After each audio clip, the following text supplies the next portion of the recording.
សូមប្រកែកនឹងជូននៅកម្រងវីដេអូអនុស្សាវរីយ៍នៃការនិមន្តឡើងទៅកាន់ប្រាសាទព្រះវិហារនៃជាទិដ្ឋភាពតាមដងផ្លូវ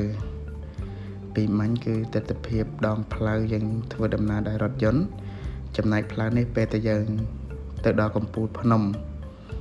ឡើងទៅកាន់ប្រាសាទរថយន្តខកឈប់នៅខាងក្រោមអានេះគឺជាប្រាសាទទី1ដែលយើងទៅដល់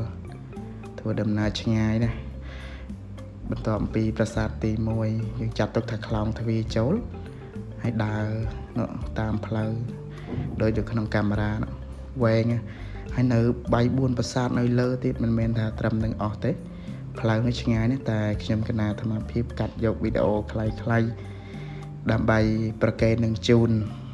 មិត្តនៅក្នុងបណ្ដាញសង្គម Facebook ក៏ដូចជា TikTok បានទស្សនាអ្នកផ្លូវទី1ចំណែកស្រះនេះគឺជាស្រះដែលល្បីថាទឹកស័ក្តិសិទ្ធិដែលញាតិញោមនៅកន្លែងនោះគាត់បានប្រាប់ស្រះនេះឯងជ្រៅដែរតាហើយយើងឡើងប្រាសាទទី2ដែលនៅក្បែរនឹងទឹកស្រះនោះជាងការធ្វើដំណើរសន្សឹមប៉ុន្តែក្រោមមេឃក្តៅខ្លាំងផងធ្វើដំណើរឡើងភ្នំផងញើសឡើងជោកតែម្ដង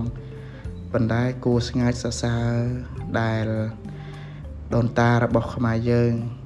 បានកសាងប្រាសាទនៅលើភ្នំដឹកជញ្ជូនថ្មដាប់ថ្មអីហ្នឹងទន្រាំតែឆ្លាក់ចាញ់ទៅជាក្បាច់ឬក៏លើកខ្លាចជាសសរជញ្ជាំងក្តីសសរក្តីឬក្បាច់កន្លែងណានីមួយគឺចំណាយកម្លាំងអស់មិនតិចទេជាងការដែលគ្រាន់តែយើងឡើងមកនេះគឺហត់បាត់ទៅហើយទន្រាំតែដល់ចាស់របស់យើងពុពវរៈបរោះរបស់យើងមិនដឹងថាពួកគាត់ហត់ប៉ុណ្ណាទេនេះប្រាសាទបន្តទៀតនេះឯងទាំងភ្ញៀវនិយាយរួមទៅគឺភ្ញៀវច្រើនតែភ្ញៀវជាតិទេមិនសូវមានភ្ញៀវអន្តរជាតិប៉ុន្មានដូចជាប្រាសាទអង្គរវត្តទេតែមិនដឹងថា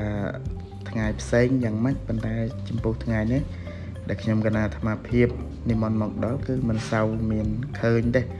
មិនសូវឃើញភ្ញៀវអន្តរជាតិទេជាងការធ្វើដំណើរចាញ់ពីប្រាសាទមួយទៅប្រាសាទមួយស្អាតខ្លាំងណាស់ទៀតហើយស្អាតណាស់រុក្ខជាតិនៅលើនោះ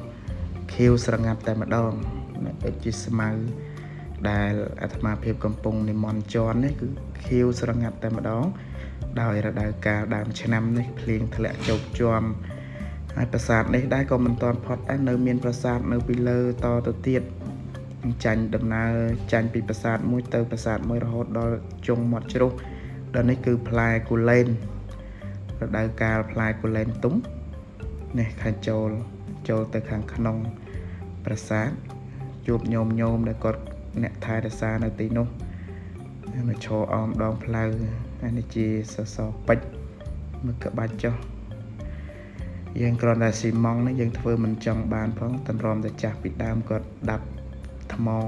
សពគ្រប់បែបយ៉ាងរហូតដល់បន្សល់ទុកប្រាសាទឲ្យយើងបានកយគុណបានទស្សនាដល់សប្តាហ៍ថ្ងៃមកក្បាច់ផ្ដែនេះស្អាតណាស់ចូលទៅទឹកជាក់ស្រេបតែម្ដងថ្មមួយដុំមកផ្ទាំ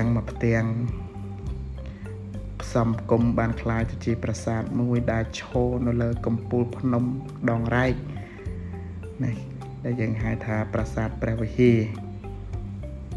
ហើយតាមរយៈការផ្សព្វផ្សាយវីដេអូនេះដើម្បីចែកជូន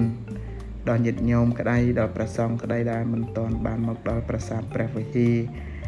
រឬក៏ព្រះអង្គដែលនិមន្តញាតិញោមដែលអញ្ជើញមកដល់ហើយក៏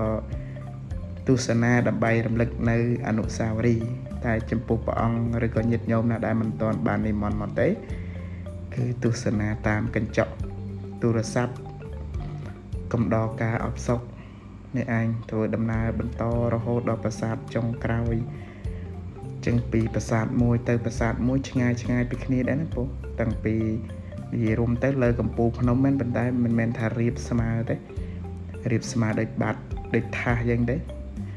វាមានមួយកណ្ណៈមួយកលៈអញ្ចឹងណាទន្រាំតែឡើងទៅដល់ប្រាសាទកំពូលនៃប្រាសាទនេះគឺជាប្រាសាទចុងក្រោយហើយ ចាស់ត្រុតត្រម